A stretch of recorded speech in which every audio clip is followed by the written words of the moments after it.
તો સૈફ અલી ખાનનો હુમલાખોર હજુ પણ પોલીસ પકડથી દૂર છે। પોલીસ દ્વારા 35 જેટલી ટીમો બનાવવામાં આવી છે અને તપાસ હાથ ધરવામાં આવી રહી છે। ત્યારે છેલ્લે હુમલાખોર બાંદ્રા રેલવે સ્ટેશન પર દેખાયો હોવાનું સામે આવ્યું છે। ત્યારે હુમલા બાદ હુમલાખોરે કપડાં બદલી નાખ્યા હોય તે પ્રકારની પણ વાત પોલીસ દ્વારા કરવામાં આવી રહી છે। ત્યારે બાંદ્રામાં લકી હોટલના સીસીટીવી ફૂટેજમાં આ મોટો ખુલાસો સામે આવ્યો છે। આ દ્રશ્યો આપ જોઈ રહ્યા છો કે જે રીતે સૈફના ઘરમાં ચોરી કરી અને એની પર હુમલો કર્યા બાદ હુમલાખોર ત્યાંથી ફરાર થયો હતો।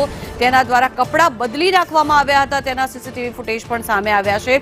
જો કે આ સમગ્ર ઘટના બાદ આરોપીએ પોતાનો દેખાવ પણ બદલ્યો છે, કારણ કે અન્ય જે ફૂટેજ સામે આવી રહ્યા છે સીસીટીવી ફૂટેજ તેમાં તેના કપડાં બદલાયેલા નજરે પડી રહ્યા છે, સાથે જ તેણે તેનો દેખાવ પણ બદલ્યો છે।